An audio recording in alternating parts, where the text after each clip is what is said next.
prefacio a la cuarta edición, por Warren Buffett. Leí la primera edición de este libro a principios de 1950. Cuando tenía 19 años. En aquel momento pensé que era, con gran diferencia, el mejor libro sobre inversión que se había escrito en toda la historia. Sigo pensando lo mismo. Para invertir con éxito durante toda la vida no es necesario un coeficiente intelectual estratosférico, un conocimiento empresarial extraordinario ni información privilegiada. Lo que hace falta es una infraestructura intelectual que permita adoptar decisiones y la capacidad de evitar que las emociones deterioren esa infraestructura. Este libro establece de manera precisa y clara la infraestructura que hace falta. A usted le corresponde aportar la disciplina emocional. Si sigue los principios de comportamiento y de negocio que propone Graham, y si presta especial atención a los valiosísimos consejos contenidos en los capítulos 8 y 20, sus inversiones no rendirán frutos decepcionantes. Eso tiene más mérito de lo que pueda creer usted.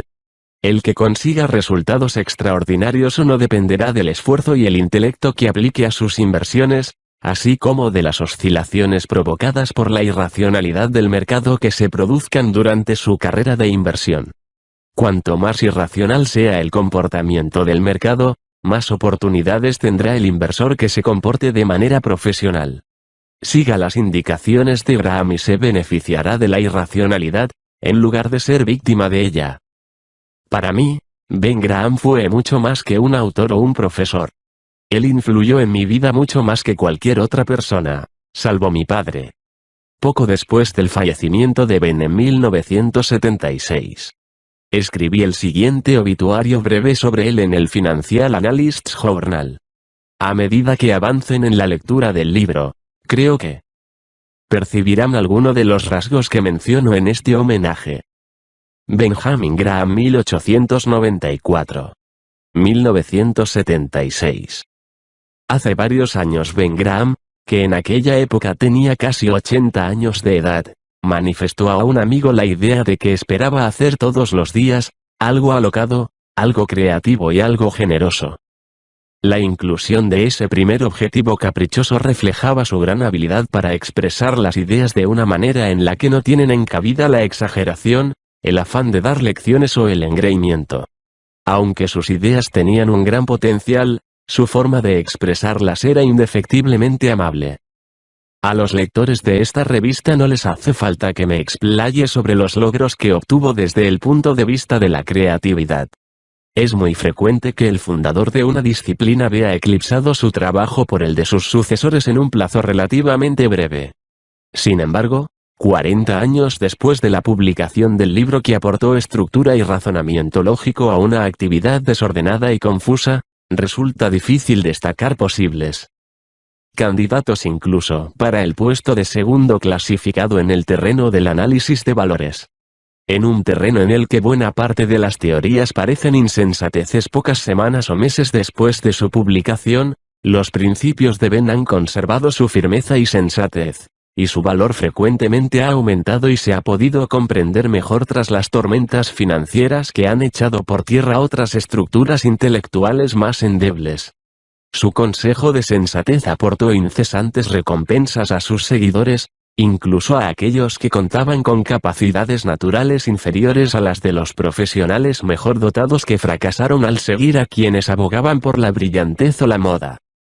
Un aspecto muy destacable del dominio ejercido por Ben en su terreno profesional fue que consiguió ejercer dicho dominio sin por ello tener que reducir su campo de actividad intelectual, ni concentrar todo su esfuerzo en un único objetivo. Al contrario, su dominio fue más bien un producto secundario de un intelecto cuya amplitud prácticamente escapaba a cualquier intento de definición. Indiscutiblemente, nunca he conocido a ninguna persona que tuviese una mente de semejante calibre. Memoria prácticamente absoluta, fascinación incesante por el nuevo conocimiento y una asombrosa capacidad para reformular ese nuevo conocimiento de una manera que permitiese aplicarlo a problemas aparentemente inconexos. Esos son los rasgos que hacían que entrar en contacto con su pensamiento, en cualquier terreno, fuese una delicia. No obstante, su tercer imperativo, la generosidad, fue el terreno en el que tuvo más éxito que en ningún otro. Para mí Ben era mi profesor, mi empresario y mi amigo. En cada una de esas facetas, al igual que con todos sus estudiantes, empleados y amigos, hizo gala de una generosidad absoluta, sin fin, sin llevar la cuenta, en el terreno de las ideas, el tiempo y el espíritu. Cuando hacía falta claridad de pensamiento, no había mejor sitio al que acudir. Cuando se necesitaba asesoramiento o una palabra de ánimo, Ben siempre estaba allí. Walter Lippmann habló en una ocasión de los hombres que plantan árboles bajo los cuales se sientan otros hombres. Ben Graham era uno de esos hombres. Reimpresión de Financial Analysts Journal, noviembre-diciembre de 1976. Una nota sobre Benjamin Graham por Jason Zweig. ¿Quién era Benjamin Graham, y por qué debería usted prestar atención a lo que dijo? Graham no solo fue uno de los mejores inversores que han existido jamás, también fue el mejor pensador práctico sobre inversiones de toda la historia. Antes de Graham, los gestores de patrimonio se comportaban de una forma muy similar a la de los gremios medievales, guiados básicamente por la superstición, las suposiciones y por rituales incomprensibles. La obra de Graham Accurate Analysis fue el libro de texto que transformó este círculo enmohecido en una profesión moderna. 1.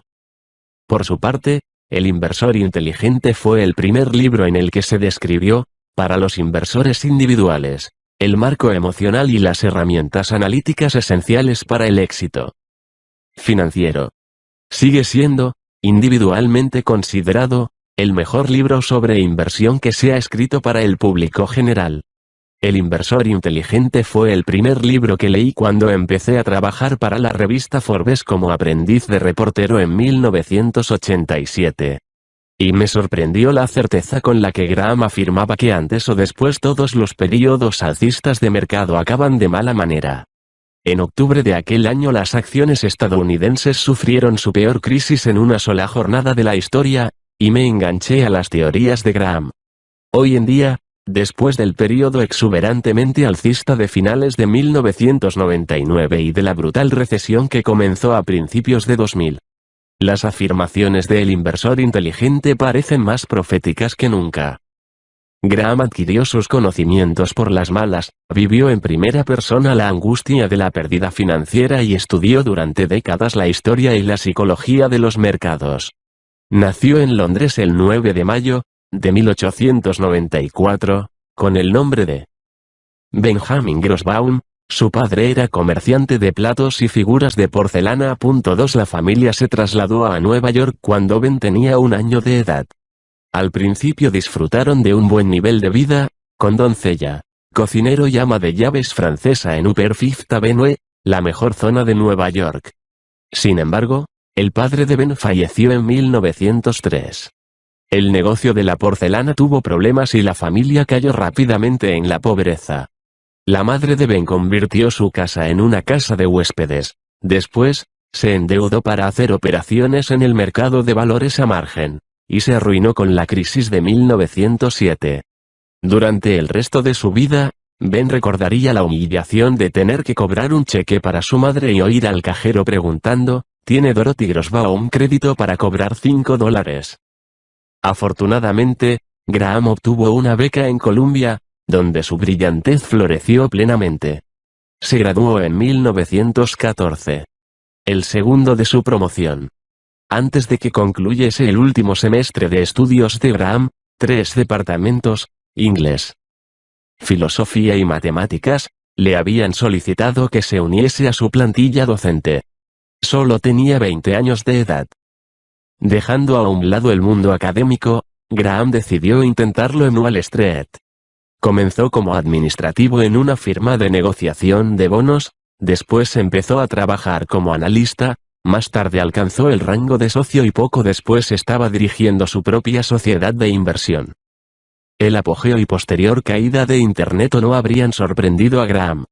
En abril de 1919 obtuvo un rendimiento del 250% en el primer día de cotización de Saboultire, una nueva oferta en el floreciente sector de la automoción. En octubre de ese año se reveló que la empresa era un fraude y sus acciones no tenían ningún valor. Graham se convirtió en un maestro de la investigación de las acciones con un detalle microscópico, casi molecular. En 1925. Escarbando entre los complejos informes presentados por los oleoductos a la Comisión de Comercio Interestatal de Estados Unidos, descubrió que Northern Pipeline Co., que en aquel momento cotizaba a $65 por acción, tenía obligaciones de gran calidad por un valor mínimo de $80 por acción. Adquirió las acciones, no dejó de insistir a sus directivos para que incrementasen los dividendos y acabó obteniendo $110 por acción 3 años después. A pesar de las horrorosas pérdidas de casi el 70% que se produjeron durante la gran crisis de 1929 a 1932. Graham sobrevivió y prosperó en la época posterior, buscando y seleccionando oportunidades y ocasiones entre los restos del desastre del mercado alcista. En la actualidad no se conserva un registro exacto de las primeras rentabilidades obtenidas por Graham, pero desde 1936 hasta que se retiró en 1956. Su Graham, Newman Corp. obtuvo por lo menos un 14,7% anual, en comparación con el 12,2% obtenido por el mercado de valores en su conjunto, lo que supone uno de los mejores antecedentes a largo plazo de la historia de Wall Street. 3. ¿Cómo lo consiguió Graham? Combinando su extraordinaria capacidad intelectual con un profundo sentido común y una amplia experiencia, Graham desarrolló sus principios básicos, que tienen por lo menos la misma validez en la actualidad que la que tuvieron durante su vida. Una acción no es un simple símbolo en una tabla de cotización o un pulso electrónico, es una participación en la propiedad de un negocio real, con un valor subyacente que no depende de la cotización de la acción. El mercado es un péndulo que oscila constantemente entre un optimismo insostenible, que hace que las acciones sean demasiado caras, y un pesimismo injustificado, que hace que sean demasiado baratas. El inversor inteligente es un realista que vende a optimistas y compra a pesimistas. El valor futuro de todas las inversiones es una función de su precio actual. Cuanto mayor sea el precio que se paga, menor será la rentabilidad que se obtenga. Por mucho cuidado que se ponga, el único riesgo que ningún inversor puede eliminar por completo es el riesgo de equivocarse. Únicamente si se insiste en lo que Graham denominó el margen de seguridad, no pagar nunca un precio excesivo, por interesante que pueda parecer una inversión, se pueden minimizar las probabilidades de cometer un error. El secreto del éxito financiero está dentro de la persona. Si se llega a ser un pensador crítico que no acepta ningún hecho del mercado de valores como artículo de fe, y si se invierte con una confianza paciente, se podrá sacar un buen partido de manera sostenida, incluso en los peores periodos bajistas del mercado. Desarrollando la disciplina y el coraje personal es posible impedir que los cambios de humor de las otras personas rijan el destino financiero personal. Al final, el comportamiento que tienen las inversiones de una persona es mucho menos importante que el comportamiento que tiene esa persona. El objetivo de esta edición revisada de El Inversor Inteligente consiste en aplicar las ideas de Graham a los mercados financieros actuales a la vez que se deja su texto absolutamente intacto, con la excepción de notas aclaratorias a pie de página. 4. Después de cada uno de los capítulos de Graham, encontrará un nuevo comentario. En estas guías para el lector he añadido ejemplos recientes que deberían poner de manifiesto lo relevantes, y lo liberadores, que siguen siendo en la actualidad los principios de Graham. Envidio la emoción y la experiencia formativa de que van a disfrutar leyendo la obra maestra de Graham por primera vez, o incluso por tercera o cuarta vez. Como todos los clásicos, cambia nuestra forma de apreciar el mundo y se renueva cada vez, educándonos. Es una obra que mejora cada vez que se lee.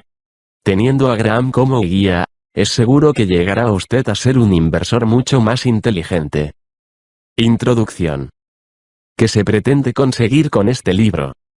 El objetivo de este libro consiste en proporcionar, en una forma adecuada para los legos en esta materia, Orientación a la hora de adoptar y poner en práctica una política de inversión. En términos relativos, se dirá poco sobre la técnica de análisis de valores, se prestará atención principalmente a los principios de inversión y a las actitudes de los inversores. No obstante, facilitaremos unas cuantas comparaciones condensadas de valores específicos, principalmente de parejas de valores colindantes en las cotizaciones de la Bolsa de Nueva York, NYSE, New York Stock Exchange, para aclarar de manera concreta los elementos más importantes que influyen en las elecciones específicas de acciones ordinarias. En cualquier caso, buena parte de nuestro espacio se dedicará a las pautas históricas seguidas por los mercados financieros, y en algunos casos nos remontaremos muchas décadas.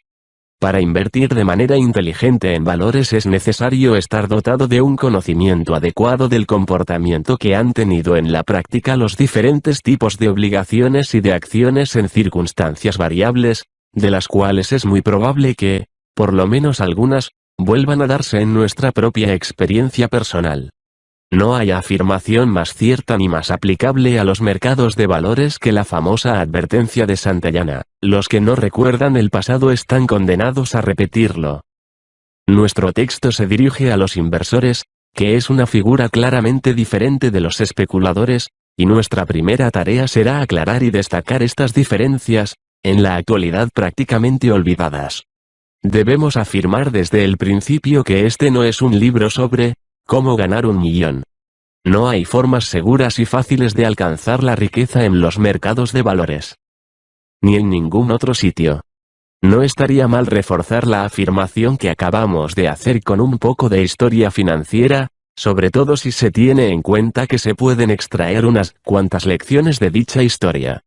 En el culminante año 1929, John J. Raskob, una prominente figura tanto en Estados Unidos como en Wall Street, alabó las bondades del capitalismo en un artículo publicado en el Ladies' Journal titulado «Todo el mundo debería ser rico». Su tesis era que con ahorrar únicamente $15 al mes e invertirlos en buenas acciones ordinarias, reinvirtiendo los dividendos, se podría obtener un patrimonio de $80.000 en 20 años. Habiendo aportado únicamente $3.600. Si el magnate de General Motors hubiese tenido razón, habría sido ciertamente una forma muy fácil de llegar a ser rico. ¿Hasta qué punto acertó? Nuestro cálculo aproximado, que se basa en una inversión en los 30 valores que componen el Dow Jones Industrial Average, DJA, indica que si se hubiese seguido la prescripción de Raskob durante el período que va de 1929 a 1948. El patrimonio del inversor a principios de 1949 habría ascendido a unos $8.500. Es una cifra muy alejada de la promesa del prohombre de $80.000, e indica la poca confianza que se puede depositar en tales garantías y previsiones optimistas.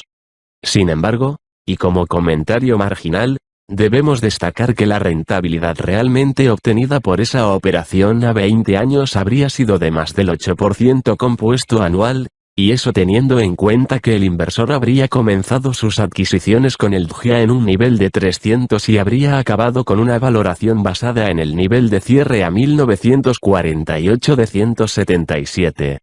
Esta marca podría considerarse un argumento convincente del principio de adquisiciones periódicas mensuales y de acciones ordinarias sólidas durante los buenos y los malos tiempos, un programa que se conoce como promediar el coste en unidades monetarias. Como nuestro libro no se dirige a los especuladores, no está destinado a los que operan en el mercado. La mayoría de estas personas se guían por gráficos u otros medios principalmente mecanicistas para determinar los momentos adecuados para comprar y vender. El único principio aplicable a prácticamente todos estos denominados métodos técnicos es el de que se debe comprar porque un valor o el mercado ha evolucionado al alza y se debe vender porque ha descendido. Es exactamente lo contrario a cualquier principio de negocio válido en cualquier otro terreno. Y es absolutamente improbable que pueda conducir al éxito duradero en el mercado de valores. En nuestra propia experiencia y observación del mercado de valores, que cubre más de 50 años, No hemos conocido a una sola persona que haya ganado dinero de manera consistente o duradera aplicando ese principio de seguir al mercado. No tenemos ninguna duda a la hora de afirmar que este método es tan falaz como popular. Ilustraremos la afirmación que acabamos de hacer, aunque la siguiente exposición, por supuesto, no debe ser considerada como prueba irrefutable de lo que decimos, con una breve exposición de la famosa teoría Dow para operar en el mercado de valores, que expondremos posteriormente. Asterisco. Desde su primera publicación en 1949, han ido apareciendo revisiones de El inversor inteligente con intervalos de aproximadamente 5 años. En la actualización de la presente edición tendremos que ocuparnos de una serie de nuevos acontecimientos producidos desde el momento en que se redactó la edición de 1965. Entre tales acontecimientos se pueden mencionar: 1. Una subida sin precedentes en el tipo de interés de las obligaciones de buena calificación. 2. Una reducción de aproximadamente el 35% en el nivel de precios de las principales acciones ordinarias, que concluyó en mayo de 1970. Se trata de la mayor reducción porcentual en un periodo de 30 años. Innumerables emisiones de acciones de menor calidad sufrieron una reducción mucho mayor. 3. Una persistente inflación de los precios mayoristas y al consumo, que adquirió aún más impulso incluso en un momento de declive del entorno empresarial general en 1970. 4. La rápida aparición y desarrollo de empresas de tipo conglomerado, de operaciones de franquicia y de otras novedades conexas en el mundo de los negocios y las finanzas. Entre ellas se pueden mencionar una serie de triquiñuelas como las operaciones con instrumentos no admitidos a cotización 1. La proliferación de warrants de opciones sobre valores, las denominaciones engañosas, el uso de bancos extranjeros, etc. 5. La quiebra del mayor ferrocarril de Estados Unidos, el excesivo endeudamiento tanto a corto como a largo plazo de muchas empresas que anteriormente habían contado con una sólida financiación, e incluso el perturbador problema de solvencia entre las agencias de valores. Asterisco. 6. La aparición de la moda del alto rendimiento en la gestión de los fondos de inversión, incluso de algunos fondos de inversión gestionados por bancos, con inquietantes resultados. Estos fenómenos recibirán nuestro cuidadoso análisis, y algunos de ellos exigirán que modifiquemos las conclusiones y algunas indicaciones destacadas de nuestra anterior edición. Los principios subyacentes de la inversión sensata no deben modificarse de una década a otra, pero la aplicación de estos principios debe adaptarse a los principales cambios en el entorno y los mecanismos financieros. Esta última afirmación se puso a prueba durante la redacción de la presente edición, cuyo primer borrador concluyó en enero de 1971. En aquel momento el DJA estaba experimentando una firme recuperación desde su punto mínimo de 632. Y estaba avanzando hacia el máximo que alcanzó en 1971. 951. Con un entorno generalizado de optimismo. Cuando concluyó el último borrador, en noviembre de 1971. El mercado estaba sumido en un nuevo declive, que lo llevó al 797 y renovó la incertidumbre generalizada sobre su futuro. No hemos permitido que estas fluctuaciones afecten a nuestra actitud general sobre la política de inversión sensata, que no ha sufrido modificaciones sustanciales desde la primera edición de este libro en 1949. La profundidad de la retracción del mercado experimentada en 1969. 1970 debería haber servido para despejar una ilusión que había ganado terreno durante las 2 décadas anteriores. Dicha ilusión afirmaba que se podían comprar las principales acciones ordinarias en cualquier momento y a cualquier precio, con la garantía no solo de que en última instancia se obtendrían beneficios, sino de que además cualquier pérdida que se pudiese sufrir en el ínterin se recobraría rápidamente gracias a una renovada recuperación del mercado hasta nuevos niveles elevados. Se trataba de una situación demasiado ventajosa para que pudiese ser cierta. Al final el mercado de valores ha vuelto a la normalidad, en el sentido de que tanto los especuladores como los inversionistas en valores deben estar dispuestos, de nuevo, a experimentar sustanciales y tal vez prolongadas, reducciones, así como incrementos, en el valor de sus carteras. En el área de muchas acciones ordinarias de segundo y tercer orden, sobre todo en el caso de empresas recientemente admitidas a cotización, el caos provocado por la última quiebra del mercado fue catastrófico. No es que fuese una novedad en sí mismo, dado que ya había ocurrido algo similar en 1961. 1962. Pero en el caso actual se ha producido un elemento novedoso en el sentido de que algunos de los fondos de inversiones tenían grandes compromisos en emisiones extraordinariamente especulativas y evidentemente sobrevaloradas de este tipo. Es obvio que no solo hay que advertir al principiante de que aunque el entusiasmo pueda ser necesario para conseguir grandes logros en otros lugares, en el mercado de valores conduce de manera prácticamente segura al desastre. La principal cuestión que debemos abordar surge del enorme aumento del tipo de interés en las obligaciones de primera categoría. Desde finales de 1967 el inversor ha podido obtener mucho más del doble de renta de tales obligaciones de lo que habría podido obtener de los dividendos de unas acciones representativamente equivalentes.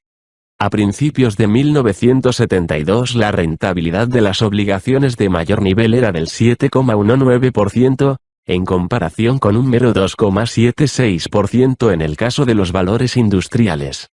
Estas cifras deben compararse con el 4,40% y el 2,92%, respectivamente, de finales de 1964. Resulta difícil caer en la cuenta de que cuando escribimos por primera vez este libro en 1949 las cifras eran casi exactamente las contrarias, las obligaciones rendían únicamente el 2,66% y las acciones rendían el 6,82%. En las ediciones anteriores hemos urgido de manera constante a que por lo menos el 25% de la cartera del inversor conservador estuviese invertido en acciones, y en general nos hemos mostrado partidarios de un reparto a partes iguales entre los dos tipos de instrumentos. En la actualidad debemos plantearnos si la mayor ventaja actual del rendimiento de las obligaciones en comparación con el rendimiento de las acciones podría llegar a justificar una política de inversión exclusiva en obligaciones hasta que se vuelva a establecer una relación más sensata, como esperamos que ocurra. Por supuesto, la cuestión de la inflación continuada tendrá la máxima importancia a la hora de llegar a una decisión en este terreno. Dedicaremos un capítulo a esta exposición. Asterisco. En el pasado hemos realizado una distinción básica entre los dos tipos de inversores a los que se dirigía este libro, el defensivo y el emprendedor. El inversor defensivo, o pasivo, es el que centra principalmente su atención en evitar errores o pérdidas serias. Su segundo objetivo consistirá en no tener que realizar grandes esfuerzos o trámites y en quedar eximido de la necesidad de adoptar decisiones frecuentes. El rasgo determinante del inversor emprendedor, o activo, o dinámico, es su deseo de dedicar tiempo y esfuerzo a la selección de un conjunto de valores que resulten a la vez sensatos, sólidos y más atractivos que la media. A lo largo de muchas décadas un inversor emprendedor de este tipo podría esperar que sus esfuerzos y capacidades adicionales le reportasen una recompensa satisfactoria, en forma de un promedio mejor que el obtenido por el inversor pasivo. Albergamos algunas dudas sobre si se puede prometer una recompensa adicional realmente sustancial al inversor activo en las circunstancias actuales. No obstante, cabe la posibilidad de que el año que viene, o en los años venideros, la situación llegue a ser diferente. Por lo tanto, seguiremos prestando atención a las posibilidades ofrecidas por la inversión emprendedora, tal y como han existido en los períodos anteriores y cómo pueden volver a existir en el futuro. Tradicionalmente ha imperado la opinión de que el arte de la inversión de éxito radica en primer lugar en la elección de los sectores que tienen más probabilidades de crecer en el futuro, y en la identificación de las empresas más prometedoras dentro de esos sectores. Por ejemplo, los inversores inteligentes, o sus asesores inteligentes, se habrán dado cuenta hace tiempo de las grandes posibilidades de crecimiento del sector informático en conjunto, y de IBM en particular. Lo mismo podría afirmarse de bastantes otros sectores de crecimiento y empresas de crecimiento. De todas formas, esto no resulta tan sencillo como parece retrospectivamente en todos los casos. Para dejar clara esta cuestión desde el principio, permítanos introducir aquí un párrafo que incorporamos por primera vez en la edición de 1949 de este libro. Un inversor de ese tipo podría, por ejemplo, ser comprador de acciones de transporte aéreo porque considerase que su futuro es aún más brillante que la tendencia que ya está reflejada en el mercado en la actualidad. Para este tipo de inversor el valor de nuestro libro radicará más en las advertencias contra las trampas ocultas en su método de inversión favorito que en cualquier técnica positiva que le pueda ser de utilidad práctica a lo largo del camino que ha elegido. Asterisco. Esas trampas han resultado ser especialmente peligrosas en el sector mencionado. Por supuesto, era fácil prever que el volumen de tráfico aéreo crecería espectacularmente a lo largo de los años. A causa de este factor las acciones de este sector se convirtieron en una de las opciones favoritas de los fondos de inversión. No obstante, a pesar de la ampliación de los ingresos, que a un ritmo incluso superior al del sector informático, la combinación de problemas tecnológicos y la excesiva ampliación de la capacidad provocó fluctuaciones en las cifras de beneficio que incluso en algunos momentos fueron desastrosas. En el año 1970, a pesar de que se alcanzó un nuevo nivel máximo en las cifras de tráfico, las líneas aéreas sufrieron una pérdida de aproximadamente $200 millones para sus accionistas. También arrojaron pérdidas en 1945 y en 1961. Los valores de estas acciones volvieron a experimentar en 1969. 1970 un declive mayor que el mercado general.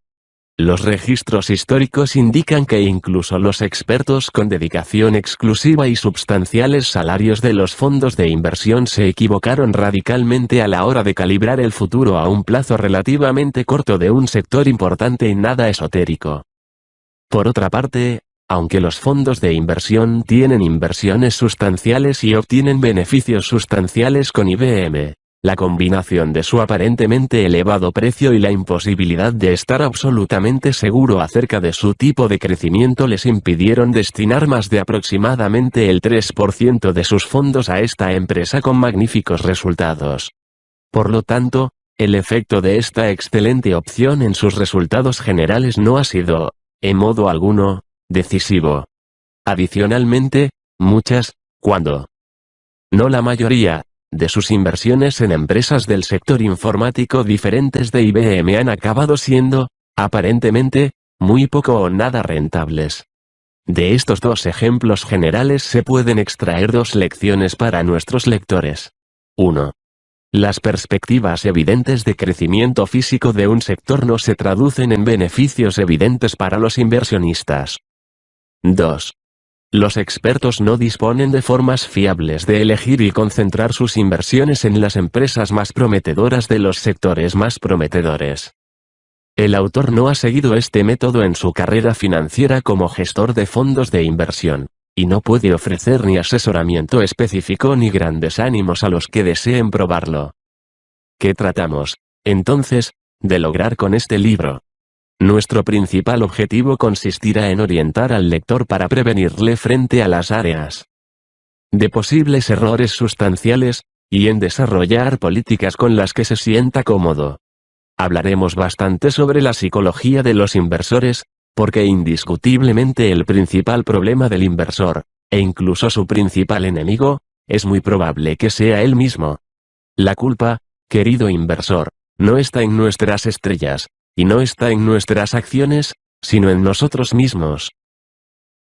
Esto ha resultado ser aún más cierto en las últimas décadas, a medida que se hacía cada vez más necesario que los inversores conservadores adquiriesen acciones ordinarias y por lo tanto se expusiesen, de manera voluntaria o no tan voluntaria, a las emociones y las tentaciones del mercado de valores. Mediante explicaciones, ejemplos y exhortaciones, Esperamos ayudar a nuestros lectores a establecer una actitud mental y emocional adecuada para abordar sus decisiones de inversión. Hemos visto ganar y conservar mucho más dinero a personas comunes, que estaban temperamentalmente bien dotadas para el proceso de inversión, que a otras personas que carecían de esta buena predisposición anímica, aunque tuviesen un gran conocimiento de las finanzas, la contabilidad y la historia del mercado de valores. Adicionalmente, tenemos la esperanza de implantar en el lector la tendencia a medir o cuantificar. Respecto de 99 de cada 100 emisiones podríamos decir que a un precio determinado son suficientemente baratas para comprarlas, y a otro precio determinado serían tan costosas que deberían ser vendidas. El hábito de relacionar lo que se paga con lo que se ofrece es un rasgo valiosísimo a la hora de invertir. En un artículo publicado en una revista destinada a mujeres hace muchos años aconsejamos a las lectoras que comprasen sus acciones de la misma forma que compraban en la tienda de ultramarinos, y no como compraban sus perfumes. Las pérdidas realmente horrorosas de los últimos años, y de muchas otras ocasiones anteriores, se sufrieron en emisiones de acciones en las que el comprador se olvidó de realizar la pregunta esencial: ¿cuánto cuesta? En junio de 1970 la pregunta, ¿cuánto cuesta?, podría haber sido respondida con la cifra mágica de 9,40%, la rentabilidad que se podía obtener en las nuevas ofertas de obligaciones de primera categoría de empresas concesionarias de servicios públicos. En la actualidad esa cifra se ha reducido a aproximadamente al 7,3%, pero incluso este rendimiento resulta suficientemente tentador para plantearse la siguiente pregunta: ¿para qué molestarse en buscar cualquier otra respuesta? No obstante, hay muchas otras respuestas posibles, que deben ser cuidadosamente consideradas. Además, tenemos que repetir que tanto nosotros como nuestros lectores debemos estar preparados de antemano para la posibilidad de que se produzcan unas condiciones radicalmente diferentes en el periodo que va, por ejemplo, de 1973 a 1977. Por lo tanto, expondremos de manera bastante detallada un programa positivo para invertir en acciones ordinarias, parte del cual entrará dentro del campo de interés de los dos tipos de inversores y parte del cual está destinado principalmente al grupo emprendedor. Llamativamente, sugeriremos que uno de nuestros requisitos esenciales en este terreno es que nuestros lectores se limiten a emisiones que se vendan no muy por encima del valor de sus activos materiales. El motivo de este consejo aparentemente desfasado es de naturaleza práctica y psicológica al mismo tiempo. La experiencia nos ha demostrado que aunque hay numerosas empresas con un buen crecimiento que valen varias veces lo que el valor de sus activos, el comprador de tales acciones acaba quedando excesivamente expuesto a los caprichos y fluctuaciones del mercado de valores. Por el contrario, el inversor que destina sus fondos a acciones de, por ejemplo, empresas concesionarias de servicios y suministros públicos, cuya cotización implica que es posible comprar estas empresas prácticamente por el valor de su activo neto, siempre puede considerarse propietario de una participación en unas empresas sólidas y en expansión, adquiridas a un precio racional, con independencia de lo que el mercado de valores pueda decir en sentido contrario. Es muy probable que el resultado obtenido en última instancia gracias a este tipo de política conservadora acabe siendo mejor que el derivado de las emocionantes incursiones en terrenos tan llenos de glamour como de peligro, llevadas a cabo en función de las previsiones de crecimiento. El arte de la inversión tiene una característica que por lo general no se aprecia. Es posible que el inversor luego obtenga un resultado considerable, aunque no sea espectacular, aplicando un mínimo esfuerzo y capacidad. Sin embargo, para mejorar este nivel fácilmente alcanzable es necesaria mucha dedicación y mucho más que un ramalazo de sabiduría. Si simplemente está tratando de aportar un poquito más de conocimiento e inteligencia a su programa de inversiones, en vez de obtener unos resultados un poco mejores de lo normal, podría acabar obteniendo peores resultados que si no hubiese realizado ese pequeño esfuerzo. Dado que cualquier persona puede igualar los resultados medios del mercado, limitándose a comprar y conservar una cesta representativa de las cotizaciones, podría parecer comparativamente sencillo mejorar la media. Sin embargo, es un hecho que la proporción de personas inteligentes que tratan de lograr ese resultado y que fracasan es sorprendentemente grande. Incluso la mayoría de los fondos de inversión, con todo su personal experto, no han obtenido unos resultados tan brillantes a lo largo de los años como el mercado general.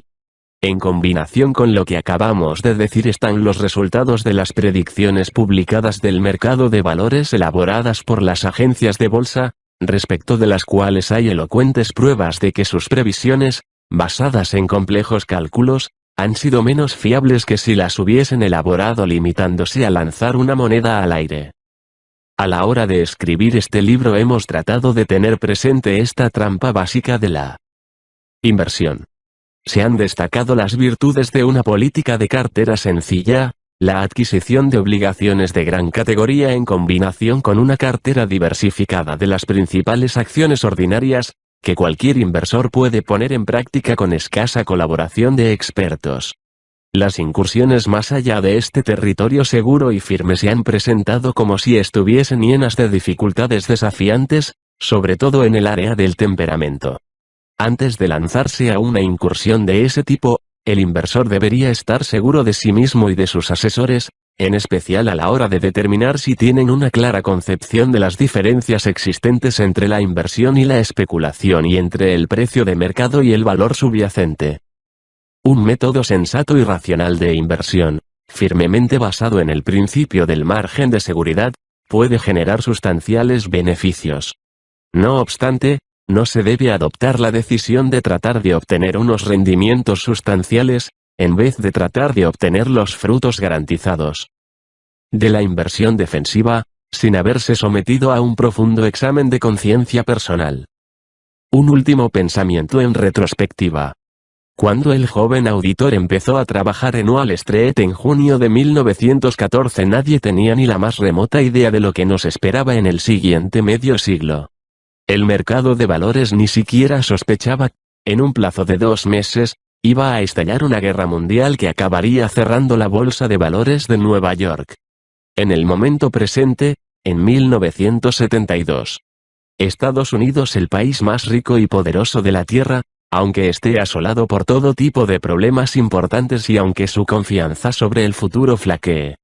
Sin embargo, si limitamos nuestra atención a la experiencia de inversión en Estados Unidos, se puede extraer una cierta tranquilidad de ánimo del estudio de los resultados de los últimos 57 años. A través de todas las vicisitudes y problemas, tan perturbadoras como imprevistas, no ha dejado de ser cierto que los principios de inversión sólidos y sensatos han producido por lo general unos resultados sólidos y sensatos. Hemos de actuar a partir de la hipótesis de que seguirán haciéndolo en el futuro. Nota al lector, este libro no aborda en sí mismo la política financiera general de ahorradores e inversionistas, se ocupa únicamente de la parte de sus fondos que están dispuestos a destinar a valores comercializables, o canjeables, es decir, a obligaciones y acciones. En consecuencia, no abordaremos otros medios tan importantes como los depósitos de ahorro y los depósitos a plazo fijo, las cuentas en cajas de ahorros, los seguros de vida, las pensiones y las hipotecas inmobiliarias o las inversiones inmobiliarias. El lector debe tener en cuenta que siempre que se encuentre con la palabra actualidad o equivalente en el texto, dicha expresión se referirá a finales de 1971 o principios de 1972. Hay que tener en cuenta que Graham anuncia desde el principio que este libro no va a explicarle cómo puede ganar al mercado. Ningún libro digno de confianza puede hacer eso. Al contrario, este libro le enseñará 3 lecciones muy eficaces. Cómo puede reducir al mínimo las probabilidades de sufrir pérdidas irreversibles. Cómo puede aumentar al máximo las probabilidades de conseguir beneficios sostenibles.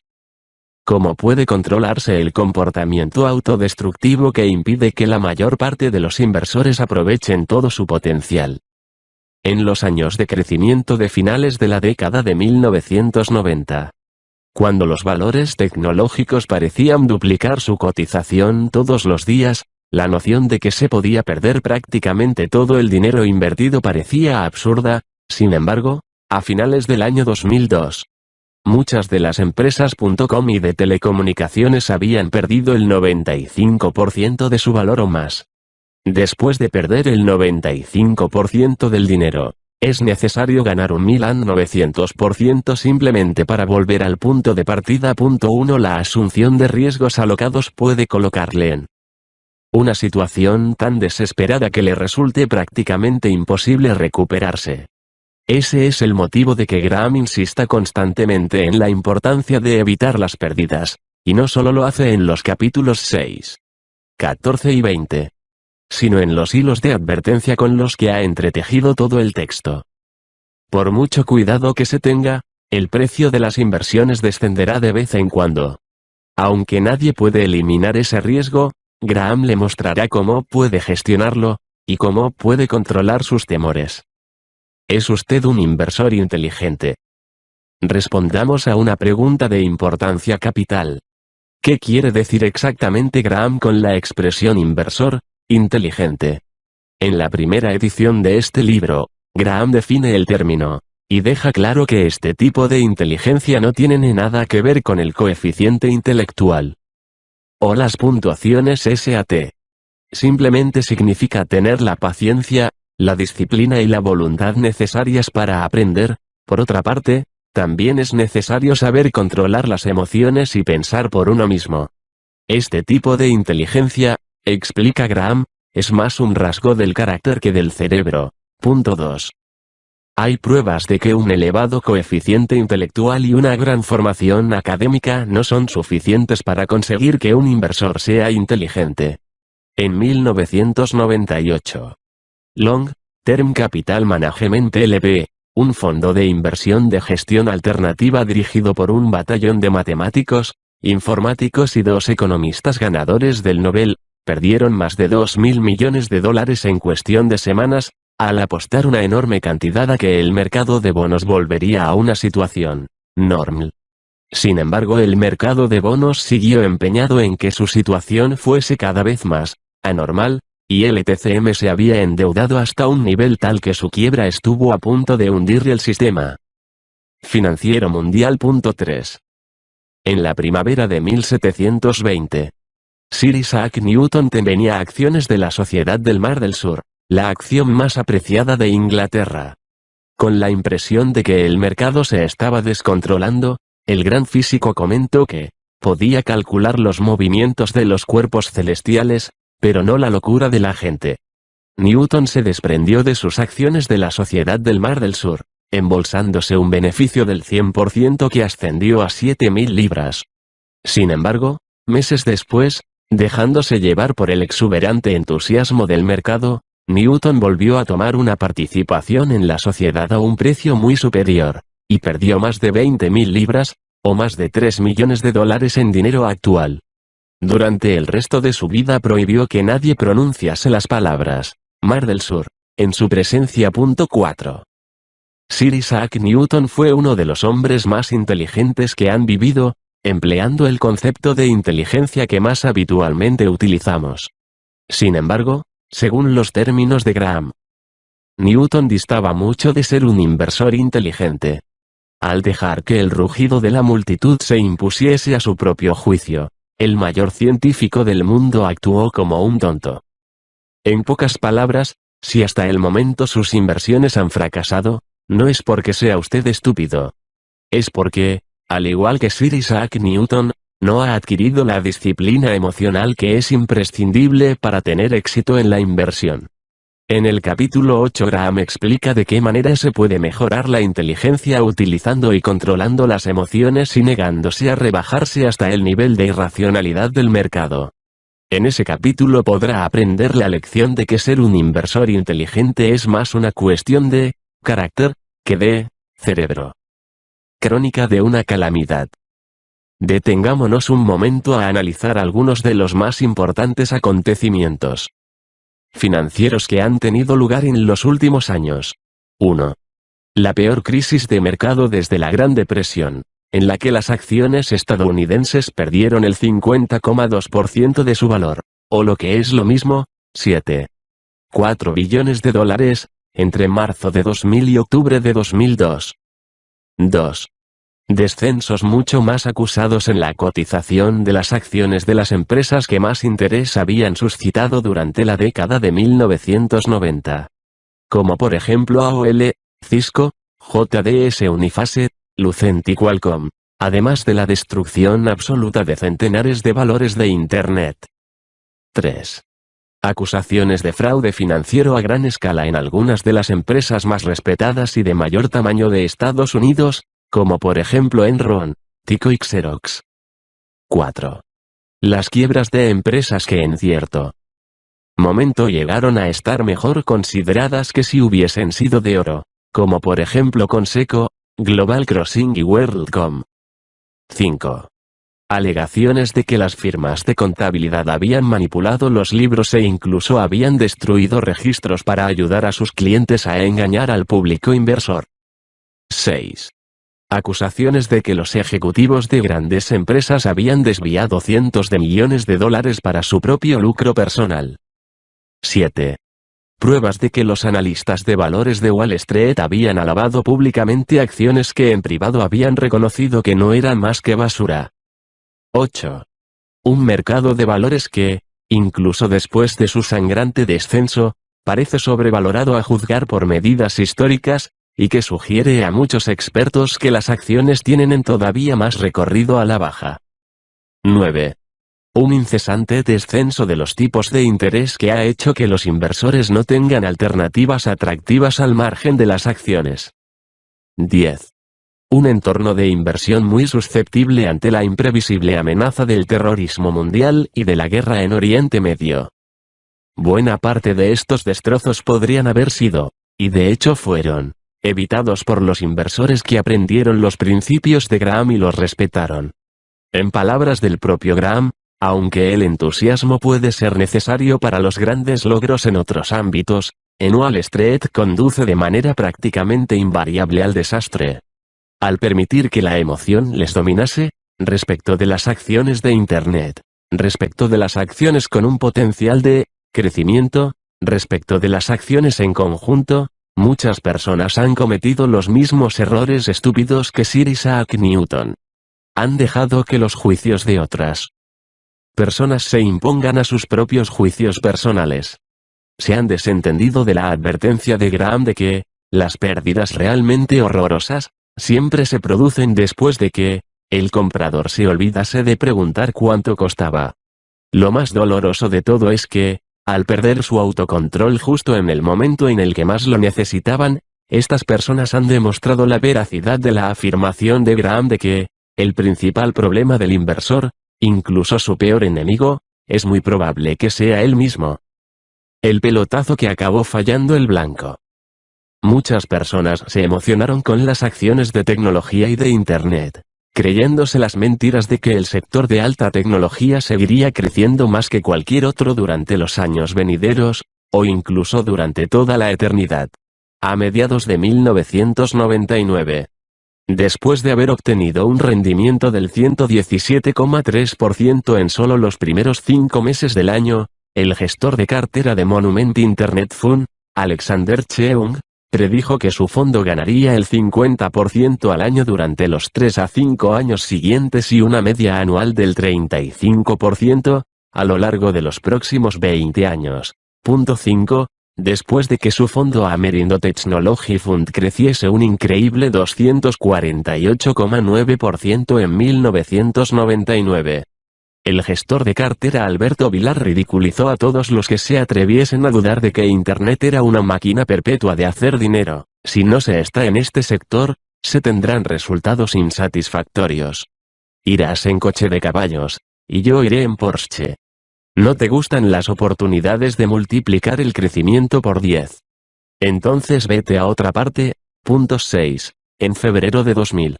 El gestor de fondos de inversión James J. Cramer proclamó que las empresas relacionadas con Internet son las únicas que merece la pena tener en cartera en este momento.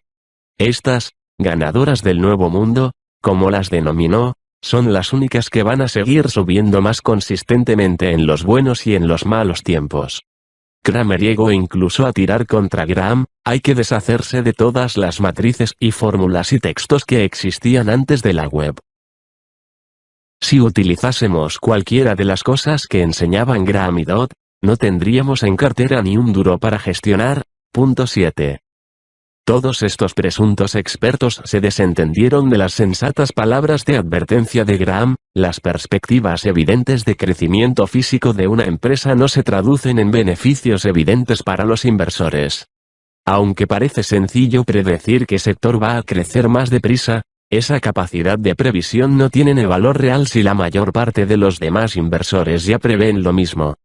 Para él, momento en el que todo el mundo decide que una industria concreta es, evidentemente, la mejor para invertir, las cotizaciones de las acciones de las empresas de ese sector habrán ascendido tanto que su rentabilidad futura no podrá evolucionar salvo a la baja. Por lo menos hasta el momento actual nadie ha tenido las agallas de seguir afirmando que la tecnología seguirá siendo el sector de mayor crecimiento del mundo. De todas formas, no se olvide de lo siguiente: las personas que en la actualidad afirman que el siguiente pelotazo seguro estará en la asistencia sanitaria, en la energía, en el sector inmobiliario o en el oro no tendrán más razón al final que la que acabaron teniendo los que cantaban las alabanzas de la alta tecnología. El resquicio de esperanza. Si en la década de 1990 ningún precio parecía demasiado elevado para las acciones, en 2003 hemos llegado a un punto en el que ningún precio parece ser suficientemente bajo. El péndulo ha oscilado, como Graham sabía que siempre hace, desde la exuberancia irracional hasta el pesimismo injustificable. En 2002 los inversionistas sacaron $27.000 millones de los fondos de inversión, y un estudio realizado por la Securities Industry Association descubrió que 1 de cada 10 inversionistas había reducido por lo menos un 25% su cartera de acciones. Las mismas personas que estaban dispuestas a comprar acciones a finales de la década de 1990. Cuando su cotización ascendía y, por lo tanto, eran muy caras, vendían acciones a medida que su cotización se reducía y, por lo tanto, eran baratas. Como Graham muestra con gran brillantez en el capítulo 8. Esto es exactamente lo contrario de lo que hay que hacer. El inversor inteligente se da cuenta de que las acciones cada vez son más arriesgadas, no menos arriesgadas, a medida que su cotización aumenta, y menos arriesgadas, y no más, a medida que sus cotizaciones descienden. El inversor inteligente teme el mercado alcista, puesto que hace que las acciones resulten más caras de adquirir. Por el contrario, siempre y cuando se tenga suficiente efectivo disponible para hacer frente a los gastos necesarios, se deberían aceptar de buen grado los períodos bajistas del mercado, puesto que hacen que las acciones vuelvan a estar a buenos precios. 8. Así que anímese. La muerte del mercado alcista no es la mala noticia que todo el mundo cree que es. Gracias al declive de las cotizaciones de las acciones, el momento actual es considerablemente más seguro, y más sensato, para crear un patrimonio. Siga leyendo, y deje que Graham le explique cómo lograrlo. Capítulo 1. Inversión en contraposición a especulación, resultados que puede esperar el inversor inteligente. Este capítulo mostrará un esquema de las opiniones que se van a exponer durante el resto del libro. En particular, queríamos exponer desde el principio nuestro concepto de política de cartera adecuada para un inversor individual, no profesional. Inversión en contraposición a especulación. ¿Qué queremos decir cuando empleamos el término inversor? A lo largo del libro el término se empleará en contraposición al término especulador. Ya en 1934. En nuestro libro de textos Accurate Analysis, 1 tratamos de formular con precisión la diferencia que existe entre los dos. De la siguiente manera, una operación de inversión es aquella que, después de realizar un análisis exhaustivo, promete la seguridad del principal y un adecuado rendimiento. Las operaciones que no satisfacen estos requisitos son especulativas. Aunque nos hemos aferrado tenazmente a esta definición a lo largo de los 38 años siguientes, merece la pena destacar los cambios radicales que se han producido en el uso del término inversor durante este periodo. Después del gran declive del mercado que tuvo lugar entre 1929 y 1932 en Estados Unidos, todas las acciones ordinarias se consideraban, de manera generalizada, especulativas por su propia naturaleza. Una importante autoridad declaró, sin matizaciones, que únicamente las obligaciones podían ser comparadas con objetivos de inversión. 2. De modo que en aquella época tuvimos que defender nuestra definición frente a la alegación de que ofrecía un ámbito demasiado amplio al concepto de inversión. En la actualidad nuestra preocupación es exactamente la contraria. Tenemos que evitar que nuestros lectores acepten el uso ordinario que aplica el término inversor a todos y cada uno de los que se encuentran presentes en el mercado de valores. En nuestra última edición citábamos el siguiente titular de un artículo de portada del principal periódico financiero de Estados Unidos, publicado en junio de 1962. Los pequeños inversores adoptan una postura bajista, venden en descubierto lotes incompletos.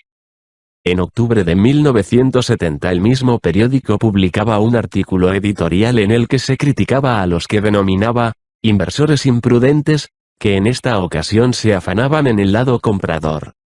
Estas citas ilustran suficientemente la confusión que ha dominado durante muchos años en el uso de las palabras inversión y especulación. Piense en la definición de inversión que hemos propuesto anteriormente, y compárela con la venta de unas cuantas acciones por parte de un miembro inexperto del público, que ni siquiera es propietario de lo que está vendiendo, y que tiene una convicción, que en gran medida es puramente emocional, de que va a poder recomprarlas a un precio muy inferior. No es improcedente señalar que cuando apareció el artículo de 1962, el mercado ya había experimentado un declive de importancia sustancial, y estaba a punto de experimentar un repunte de aún mayor entidad. Era probablemente uno de los peores momentos posibles para vender en descubierto. En un sentido más general, la expresión utilizada en el segundo caso de inversores imprudentes podría ser considerada como una contradicción en los términos digna de carcajada, algo así como avaros manirrotos, si esta utilización improcedente de las palabras no fuese tan nociva. El periódico empleaba la palabra inversor en estos casos porque en el despreocupado lenguaje de Wall Street, todo aquel que compra o vende un valor se convierte en un inversor, con independencia de lo que compre, o de cuál sea su objetivo, o el precio que paga, o de que lo haga al contado o a margen. Compare esta situación con la actitud que mostraba el público hacia las acciones en 1948. Cuando más del 90% de los encuestados se declaraban contrarios a la compra de acciones. 3 Aproximadamente la mitad afirmaba que su motivo no era seguro, que creía que la bolsa era un juego de azar, y aproximadamente la otra mitad afirmaba que el motivo era que no estaba familiarizado con ese tipo de operaciones. Es realmente paradójico, aunque en modo alguno sorprendente, que las compras de acciones de todo tipo fuesen consideradas de manera bastante generalizada como extraordinariamente especulativas o arriesgadas justo en el momento en el que esos instrumentos se vendían en las condiciones más atractivas, y en el que estaban a punto de experimentar la mayor subida de cotización que han tenido en toda la historia. A la inversa, el propio hecho de que hubiesen subido hasta niveles que eran indudablemente peligrosos a juzgar por la experiencia pasada las convirtió, en un momento posterior, en inversiones, y a todo el público que compraba acciones, en inversores. La distinción entre inversión y especulación con acciones ordinarias siempre ha sido útil, y el hecho de que esa distinción esté desapareciendo es un motivo de preocupación. Frecuentemente hemos afirmado que Wall Street, como institución, haría bien si recuperara esa distinción y si la expusiese explícitamente en sus relaciones con el público. De lo contrario, las bolsas de valores podrían ser acusadas algún día de ser las causantes de las pérdidas extraordinariamente especulativas, con el argumento de que quienes las habían sufrido no fueron suficientemente advertidos contra ellas. Paradójicamente, una vez más, buena parte de los recientes problemas de imagen financiera de algunas agencias de valores parece provenir de la inclusión de acciones especulativas en sus propios fondos de capital. confiamos en que el lector de este libro llegue a adquirir una idea razonablemente clara de los riesgos inherentes a las operaciones realizadas con acciones, riesgos que son inseparables de las oportunidades de obtener beneficios que ofrecen, y que deben ser tenidos en cuenta, tanto los unos como las otras, en los cálculos realizados por el inversor. Lo que acabamos de decir indica que es posible que ya no exista la posibilidad de crear una cartera compuesta por acciones ordinarias representativas seleccionadas con arreglo a una política de inversión absolutamente pura, en el sentido de que siempre se puede esperar adquirirlas a un precio que no entrañe ningún tipo de riesgo de pérdida de mercado o de cotización de entidad suficientemente grande para que pueda resultar inquietante. En la mayor parte de los periodos el inversor deberá reconocer la existencia de un factor especulativo en su cartera de valores.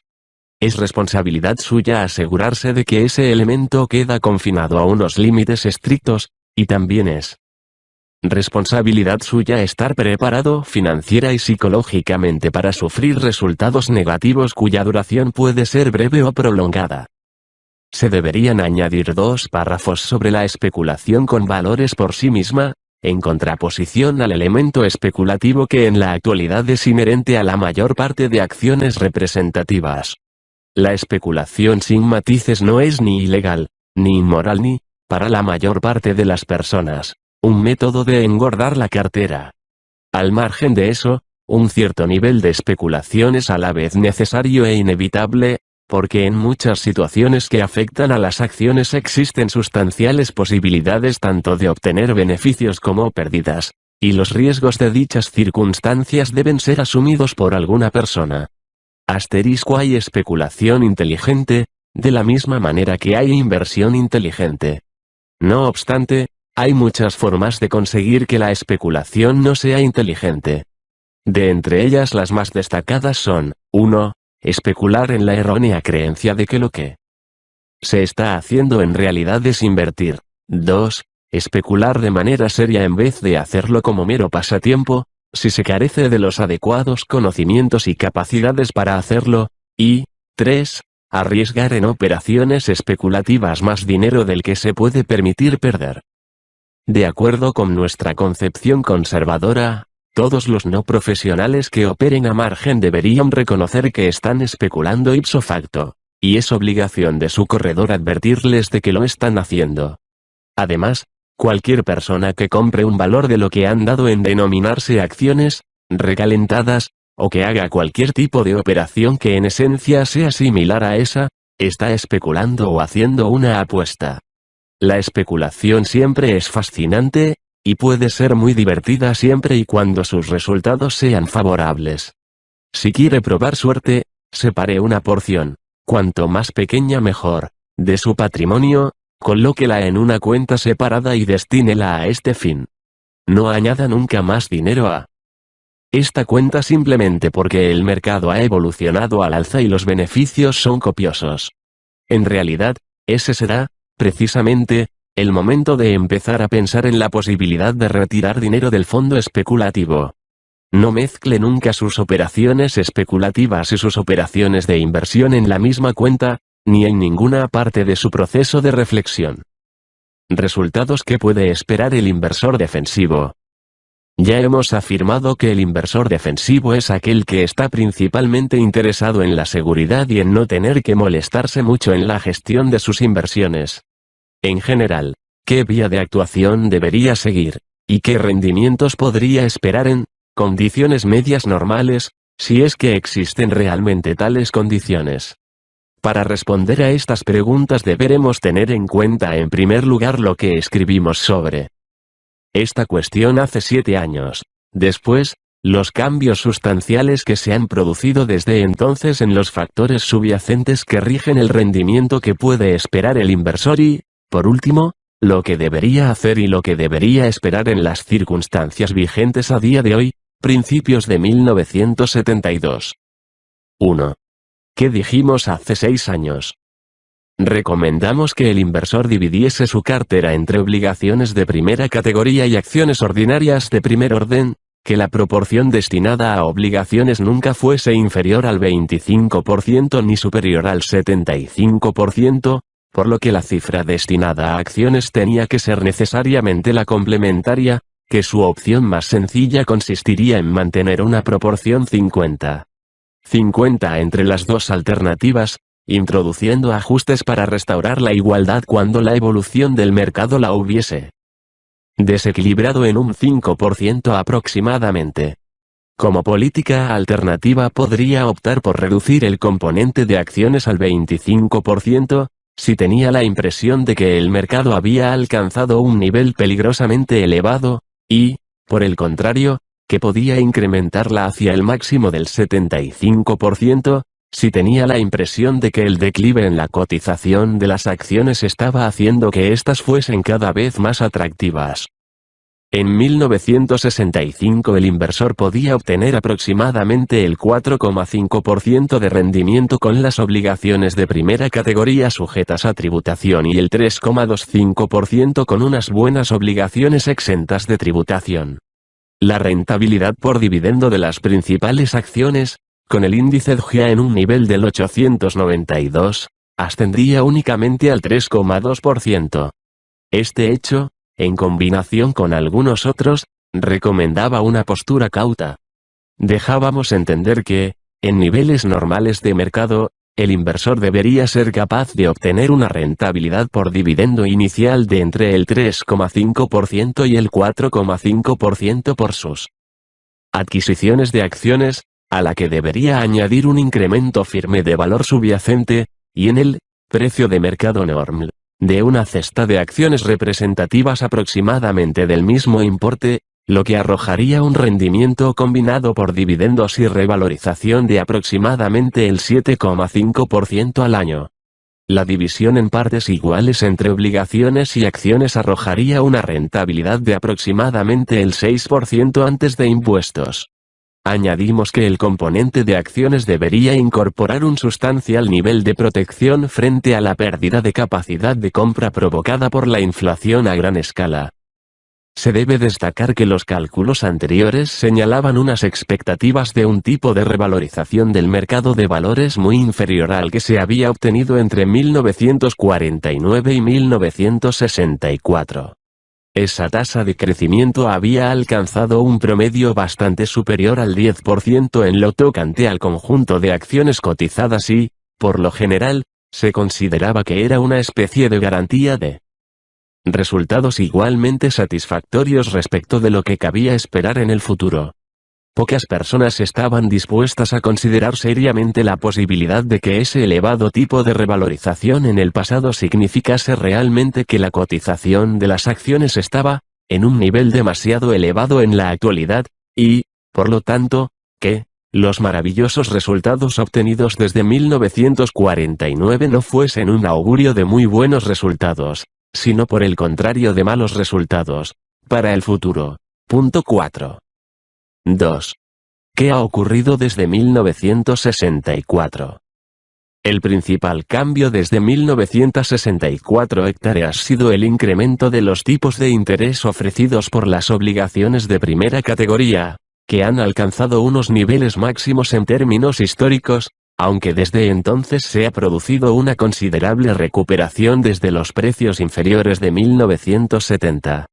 El rendimiento que se puede obtener con las buenas emisiones empresariales ronda en la actualidad del 7,5%, y aún más en comparación con el 4,5% de 1964. Mientras tanto, la rentabilidad por dividendo de las acciones de tipo DJEA experimentaron un razonable incremento también durante el declive del mercado de 1969-70. Pero en el momento en el que escribimos, con el Dow a 900, es inferior al 3,5% en comparación con el 3,2% de finales de 1964. El cambio en los tipos de interés vigentes provocó un declive máximo de aproximadamente el 38% en el precio de mercado de las obligaciones a medio plazo, digamos 20 años, durante este periodo. Estos acontecimientos tienen un aspecto paradójico.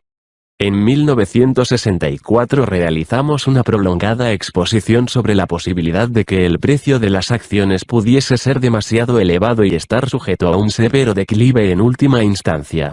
No obstante, no consideramos específicamente la posibilidad de que lo mismo pudiese pasar con el precio de las obligaciones de primera categoría. Tampoco lo hizo nadie de quien tengamos noticia. Lo que sí hicimos fue advertir, en la página 90, de que una obligación a largo plazo puede experimentar grandes variaciones de precio en respuesta a los cambios de los tipos de interés. A la luz de lo que ha ocurrido desde entonces, creemos que esta advertencia, con sus correspondientes ejemplos, fue insuficientemente destacada.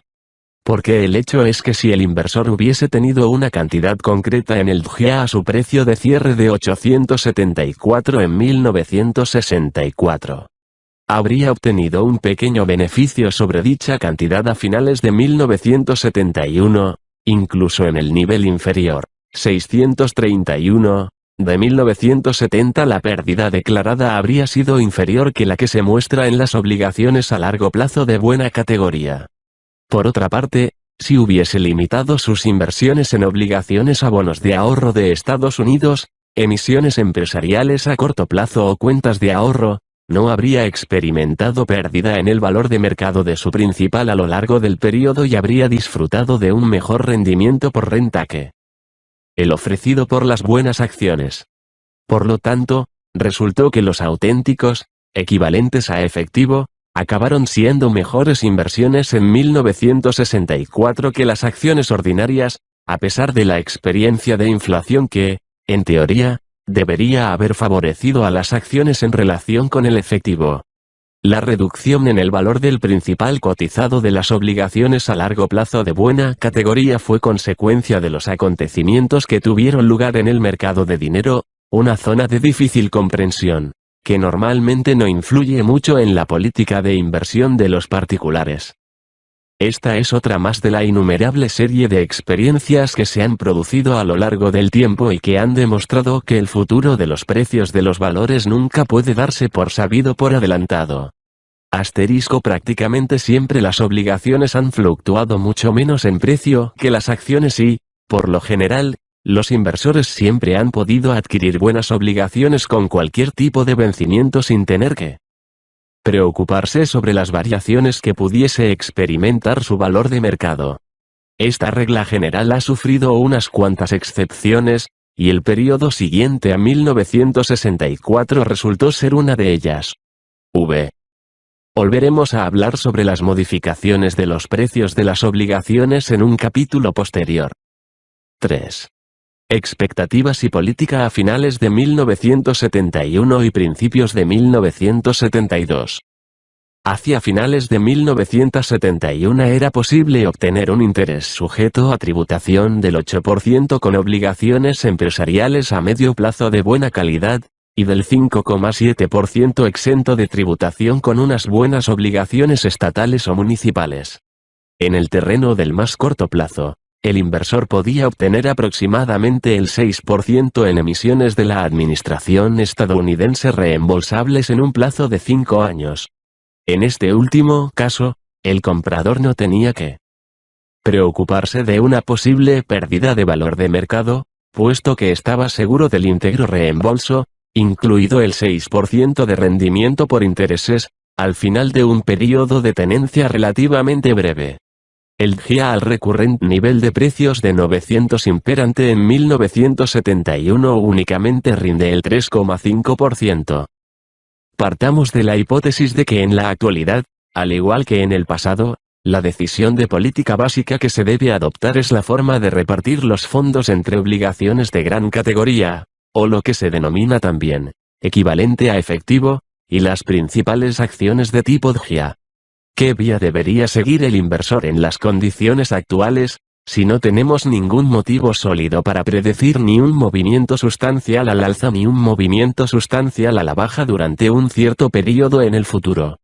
En primer lugar, que hemos de destacar que si no se producen cambios adversos serios, el inversor defensivo debería estar en condiciones de contar con el actual rendimiento por dividendo del 3,5% respecto de su inversión en acciones y también en una apreciación anual media de aproximadamente el 4%. Como explicaremos posteriormente, esta apreciación se basa esencialmente en la reinversión por diversas empresas de un importe anual correspondiente con cargo a los beneficios no distribuidos. Haciendo los cálculos con criterios antes del pago de impuestos, el rendimiento combinado de estas acciones alcanzaría, por lo tanto, una media de aproximadamente el 7,5%, algo menos que el interés ofrecido por las obligaciones de primera categoría. Haciéndolos con criterios después de impuestos, el rendimiento medio de las acciones oscilaría en torno al 5,3%. Esta cifra sería aproximadamente igual a la que se puede obtener en la actualidad con unas buenas obligaciones a medio plazo exentas de tributación. Estas expectativas resultan mucho menos favorables para las acciones en comparación con las obligaciones de lo que eran en nuestro análisis de 1964. Esa conclusión es consecuencia inevitable del hecho esencial de que las rentabilidades de las obligaciones han aumentado mucho más que las rentabilidades de las acciones desde 1964. Nunca debemos perder de vista el hecho de que los pagos de intereses y principal de las obligaciones de buena calidad están mucho mejor protegidos y, por lo tanto, son más seguros que los dividendos y las revalorizaciones de las acciones. En consecuencia, estamos obligados a llegar a la conclusión de que en la actualidad, aproximándonos al final de 1971, las inversiones en obligaciones parecen claramente preferibles a las inversiones en acciones. Si pudiéramos estar seguros de que esta conclusión es correcta, tendríamos que aconsejar al inversor defensivo que pusiese todo su dinero en obligaciones y nada de su dinero en acciones ordinarias hasta que la actual relación de rentabilidades cambiase sustancialmente a favor de las acciones. La cuestión es que, por supuesto, no podemos estar seguros de que las obligaciones vayan a seguir siendo mejor que las acciones a partir de los niveles actuales. El lector pensará inmediatamente en el factor de la inflación como uno de los principales argumentos para sostener lo contrario. En el siguiente capítulo afirmaremos que nuestra considerable experiencia con la inflación en Estados Unidos a lo largo de este siglo no apoyaría la elección de acciones a costa de las obligaciones con los actuales diferenciales de rendimiento. No obstante, siempre existe la posibilidad, aunque nosotros la consideramos remota, de una aceleración en la inflación, que de una o de otra forma acabase haciendo que los valores de capital fuesen preferibles a las obligaciones pagaderas o rescatables por un importe fijo de dinero.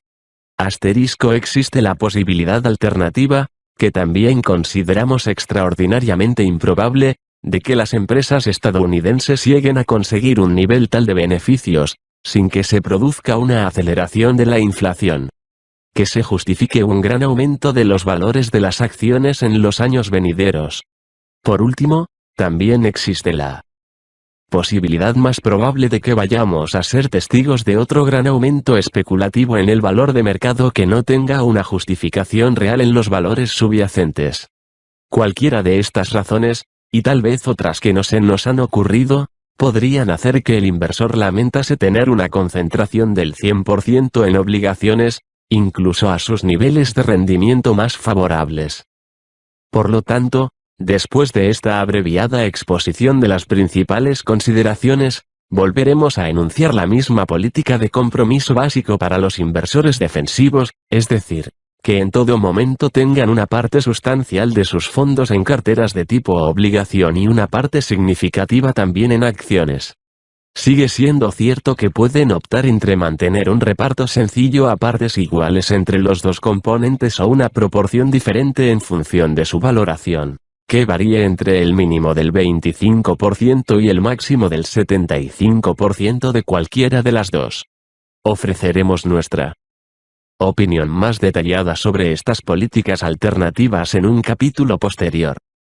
Teniendo en cuenta que en el momento presente el rendimiento global que cabe esperar de las acciones ordinarias es prácticamente el mismo que el de las obligaciones, el rendimiento actualmente previsible, incluida la revalorización de las acciones, por parte del inversor experimentaría poca variación con independencia de la forma en que éste repartiese sus fondos entre los dos componentes. Tal y como se ha calculado anteriormente, el rendimiento agregado de ambas partes debería rondar el 7,8% antes de impuestos o el 5,5% con arreglo a criterios de rendimiento exento de tributación, o haciendo los cálculos después del pago de impuestos. Un rendimiento de esta magnitud es apreciablemente superior al que habría obtenido a largo plazo el inversor conservador típico durante la mayor parte del pasado. Es posible que no parezca atractivo en relación con el 14%, aproximadamente, de rendimiento exhibido por las acciones durante los 20 años de evolución predominantemente alcista de mercado que siguieron a 1949. No obstante, debería recordarse que entre 1949 y 1969 el precio del DJIA se había multiplicado por más de 5, mientras que sus ganancias y dividendos se habían multiplicado por 2, aproximadamente. Por lo tanto, la mayor parte de los impresionantes resultados de mercado de ese periodo se basaban en una modificación de las actitudes de los inversionistas y los especuladores, más que en el incremento de valor subyacente de las empresas. En ese sentido, podría afirmarse que se trataba de un crecimiento autoinducido por su gestión.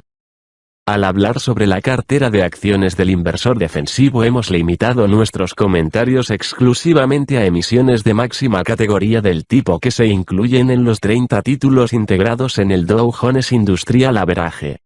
Lo hemos hecho únicamente por comodidad, y no para dar a entender que solamente esas 30 emisiones son adecuadas para dicho tipo de inversor. De hecho, hay muchas otras empresas de una calidad equivalente o superior a la media de la cesta del Dow Jones, entre ellas se podrían mencionar numerosas empresas concesionarias de servicios públicos, que disponen de una media Dow Jones independiente para representarlas.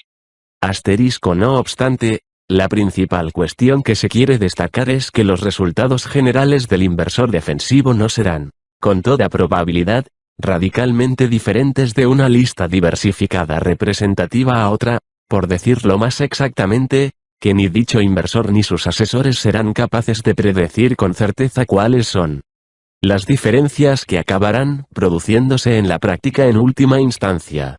Es cierto que se supone que el arte de la inversión hábil radica especialmente en la selección de aquellos valores que vayan a dar mejores resultados que el mercado en general. Por motivos que expondremos en otro momento, somos escépticos respecto a la capacidad que tengan en general los inversores defensivos de conseguir resultados mejores que la media, lo que, si nos paramos a reflexionar, supondría en realidad tener que superar sus propios rendimientos generales. Asterisco, nuestro escepticismo se hace extensivo a la gestión de los grandes fondos por parte de expertos. Permítanos ilustrar nuestra afirmación con un ejemplo que en primera instancia puede dar la impresión de que demuestra exactamente lo contrario. Entre diciembre de 1960 y diciembre de 1970 el DJIA pasó de 616 a 839. Lo que supone un incremento del 36%. No obstante, en el mismo periodo el índice ponderado de Standard & Poor's, mucho mayor, compuesto por 500 acciones pasó de 58,11 a 92,15, lo que supone un incremento del 58%. Evidentemente, el segundo grupo habría resultado ser una compra mejor que el primero. Pero, ¿quién habría estado dispuesto a predecir en 1960 que lo que parecía un lote variado de todo tipo de acciones ordinarias iba a conseguir unos resultados nítidamente mejores que los 30 tiranos aristocráticos del Dow? Todo esto demuestra, insistimos una vez más, que en muy raras ocasiones se pueden hacer predicciones fiables sobre las variaciones de los precios, en términos absolutos o relativos. Repetiremos aquí, sin disculparnos por ello, porque se trata de una advertencia en la que nunca se insiste lo suficiente, que el inversor no puede tener esperanzas de conseguir resultados mejores que la media mediante la adquisición de nuevas ofertas, o de acciones, recalentadas, de cualquier tipo, expresiones con las que nos referimos a aquellas que están recomendadas para conseguir un rápido beneficio. En realidad es casi absolutamente seguro que a la larga ocurrirá exactamente lo contrario. El inversor defensivo debe limitarse a las acciones de empresas importantes que tengan un prolongado historial de explotación rentable y que se encuentren en una sólida situación financiera. Cualquier analista de valores que se merezca su salario será capaz de elaborar una lista con tales empresas. Los inversores agresivos pueden adquirir otros tipos de acciones, pero tales acciones deberían cotizar en condiciones definitivamente atractivas, tal y como quedan establecidas después de un análisis inteligente. Para concluir esta sección, permítasenos mencionar brevemente 3 conceptos complementarios o prácticas que puede seguir el inversor defensivo. La primera es la adquisición de acciones de fondos de inversión bien establecidos como alternativa a la creación de su propia cartera de acciones. También podría recurrir a uno de los fondos de inversión común, o fondos combinados, gestionados por empresas de inversión y bancos en muchos estados. Alternativamente, si cuenta con cantidades sustanciales, puede utilizar los servicios de una firma de asesoramiento de inversión reconocida. De esta manera obtendrá una administración profesional de su programa de inversión que seguirá las líneas ordinarias. El tercer concepto es el método de promediar el coste en unidades monetarias, que significa simplemente que quien emplea este método invierte en acciones el mismo número de unidades monetarias cada mes o cada trimestre. De esta forma adquiere más acciones cuando el mercado está en un punto bajo que las que adquiere cuando está en un punto elevado, y lo más probable es que a la larga obtenga un precio general satisfactorio para toda su cartera. En términos estrictos, este método es una aplicación de un método más general conocido como inversión mediante fórmula. Este segundo concepto ya ha sido mencionado cuando sugerimos que el inversor puede modificar sus carteras de acciones entre un mínimo del 25% y el máximo del 75%, en relación inversa a la evolución del mercado. Estas ideas son valiosas para el inversor defensivo, y se expondrán con mayor amplitud en capítulos posteriores. Asterisco. Resultados que puede esperar el inversor agresivo. Nuestro comprador de acciones. Emprendedor, por supuesto, deseará y esperará obtener unos resultados generales mejores que su colega defensivo o pasivo. En cualquier caso, lo primero que tiene que hacer es asegurarse de que sus resultados no sean peores. No resulta muy complicado dedicar una gran dosis de energía, estudio y capacidad innata a las operaciones en el mercado de valores y acabar sufriendo pérdidas en vez de disfrutando beneficios. Estas virtudes, si se canalizan en la dirección equivocada, se transforman, a la hora de la verdad, en handicaps. Por lo tanto, es absolutamente esencial que el inversor emprendedor empiece por adquirir una clara conciencia de las líneas de actuación que le van a ofrecer unas razonables oportunidades de éxito, y de aquellas que no lo van a hacer. En primer lugar analizaremos varios de los comportamientos que los inversores especuladores han seguido generalmente para obtener resultados mejores que la media. Entre ellos están los siguientes. 1. Operar siguiendo al mercado. Esto supone por lo general comprar acciones cuando el mercado evoluciona al alza y venderlas después de que haya alcanzado el punto de inflexión y esté evolucionando a la baja. Las acciones elegidas estarán, con toda probabilidad, entre las que se hayan estado comportando mejor que la media del mercado. Un pequeño número de profesionales suelen concentrarse en la venta en descubierto. Con esta técnica venderán acciones de las que no son propietarios, sino prestatarios, préstamo que se habrá materializado siguiendo los mecanismos de las bolsas de valores. Su objetivo consiste en extraer un beneficio de un posterior descenso en la cotización de tales acciones, mediante su recompra a un precio inferior a aquel por el que las vendieron. Como indica nuestra cita tomada del Wall Street Journal de la página 34. Incluso los pequeños inversores, por inadecuado que sea el término, en ocasiones, y a pesar de su inexperiencia, prueban su suerte con la venta en descubierto. 2. Selectividad a corto plazo. Esto significa comprar acciones de empresas que declaran, o que está previsto que declaren, un aumento de beneficios, o de empresas respecto de las cuales se prevé algún otro tipo de acontecimiento favorable. 3. Selectividad a largo plazo. En este terreno normalmente se hace hincapié en los excelentes resultados de crecimiento en el pasado, que se considera probable que se mantengan en el futuro. En algunos casos, además, el inversor puede elegir empresas que todavía no hayan arrojado resultados impresionantes, pero que se espera que demuestren una elevada capacidad de beneficio en un momento posterior. Tales empresas suelen pertenecer frecuentemente al área tecnológica, por ejemplo, ordenadores, medicamentos, electrónica, y frecuentemente suelen estar desarrollando nuevos procesos o productos que se consideran especialmente prometedores. Ya hemos expresado anteriormente una opinión negativa acerca de las probabilidades generales que tiene el inversor de alcanzar el éxito en estas áreas de actividad. Hemos excluido la primera técnica, tanto por motivos teóricos como por motivos realistas, del campo de la inversión. Hacer operaciones siguiendo al mercado no es un método que, tras un análisis exhaustivo, ofrezca seguridad del principal y un rendimiento satisfactorio. Volveremos a hablar sobre las operaciones de compra-venta rápida de valores en el mercado en un capítulo posterior. Asterisco. En su esfuerzo por elegir las acciones más prometedoras ya sea a corto o largo plazo, el inversor se enfrenta a obstáculos de dos tipos, el primero derivado de la falibilidad humana y el segundo de la naturaleza de su competición. Puede equivocarse en sus estimaciones sobre el futuro, o incluso aunque acierte, es posible que el precio de mercado actual ya refleje plenamente lo que el inversor está anticipando. En el área de la selectividad a corto plazo, los resultados del año en curso de una empresa suelen estar, por lo general, descontados por el mercado de valores, que ya los conocerá. Los resultados del año siguiente, en la medida en que sean previsibles, ya habrán sido cuidadosamente tenidos en cuenta.